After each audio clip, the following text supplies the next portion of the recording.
আসসালামু আলাইকুম, স্বাগত জানাচ্ছি আরো একটা নতুন অ্যানালাইসিস ভিডিওতে। তো এই পর্যায়ে আমরা ইউরোইউএসডি টেকনিক্যাল অ্যানালাইসিস দেখার চেষ্টা করব। তো প্রথমেই আমরা যদি ইকোনমিক ক্যালেন্ডার দেখি তাহলে আজকের দিনে তেমন কোনো গুরুত্বপূর্ণ নিউজ দেখতে পাচ্ছি না। এখানে নিউ হোম সেলসের কিছু নিউজ রয়েছে। এই দুইটা নিউজ ছাড়া তেমন কোনো গুরুত্বপূর্ণ নিউজ আজকের ইকোনমিক ক্যালেন্ডারে আমরা দেখতে পাচ্ছি না। এখানে প্রত্যাশার থেকে বেশি হচ্ছে ইউরোইউএসডিকে বেয়ারিশ চাপের ভেতরে ফেলতে পারে। তো এখানে কিন্তু পূর্বের থেকে কিছুটা বেশি প্রত্যাশা করা হচ্ছে। এখন দেখার বিষয় যে অ্যাকচুয়াল রেজাল্টে আসলে কি আসে। তো এই যখন পরিস্থিতি তখন আমরা দেখতে পাচ্ছি যে ইউরোইউএসডি ক্রমশই কিন্তু কিছুটা বেয়ারিশ প্রবণতা আমরা দেখতে পাচ্ছি চার্টের ভেতরে, ক্রমশই এটা ডাউন হচ্ছে। তো এখানে ফান্ডামেন্টাল যে ব্যাপারটা হয়েছে, আমরা সবাই নিশ্চয়ই অবগত আছি যে গত সপ্তাহে এসএনবি অপ্রত্যাশিতভাবে তাদের ইন্টারেস্ট রেট কমিয়েছে, সুদ হার কমিয়েছে।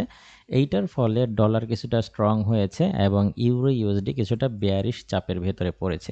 তো যেহেতু ইউরোইউএসডি বর্তমানে বেয়ারিশ চাপের ভেতরে রয়েছে এবং আজকেও পিভট পয়েন্টের নিচে অবস্থান করতেছে, তো বর্তমান প্রেক্ষাপটে ইউরো ইউএসডি যদি উপরের দিকে আমরা দেখতে পাচ্ছি যে ছোট করে রেজিস্ট্যান্স জোন তৈরি করে ফেলেছে, বা আমরা সুইং পয়েন্টও বলতে পারি এটাকে।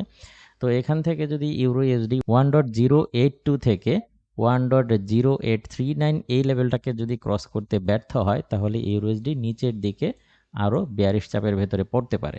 সেই ক্ষেত্রে আমরা প্রত্যাশা করতে পারি আজকের দিনে ইউরোইউএসডিকে এই প্রাইস রেঞ্জের দিকে চলে আসার সম্ভাবনা রয়েছে, যদি নিচের দিকে ইউরোইউএসডি এই প্রাইসটাকে ক্রস করে ফেলে।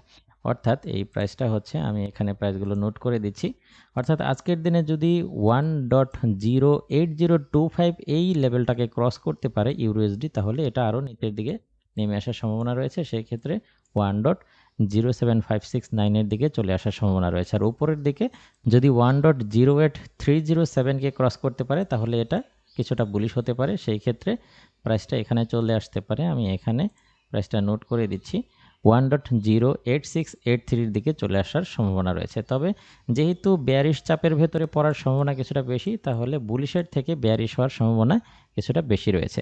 তাহলে আমাদের অপেক্ষা করতে হবে। এখানে দুইটা রেঞ্জ আমরা দেখতে পাচ্ছি, যে আমরা যদি দেখি যে 1.08025 লেভেলকে যদি ক্রস করে ফেলে, তাহলে এর নিচে থেকে আমরা সেল পজিশনে যেতে পারি, যার প্রাথমিক টার্গেট হবে এই পর্যন্ত, এবং এর থেকে বেশি যদি নামে সেই ক্ষেত্রে পরবর্তীতে এটার টার্গেট হবে 1.06948 পর্যন্ত।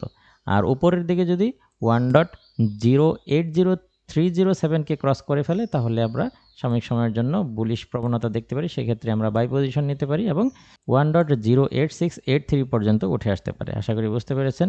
তো এই ট্রেড সেটআপ অনুযায়ী আপনারা আপনাদের ট্রেডগুলো খুব সুন্দরভাবে ম্যানেজ করবেন, এই প্রত্যাশায় আজকের ভিডিও এখানে শেষ করছি। দেখা হবে পরবর্তী কোনো ভিডিওতে অন্য কোনো টপিক নিয়ে। সে পর্যন্ত আপনি ভালো থাকুন, সুস্থ থাকুন। আল্লাহ হাফেজ।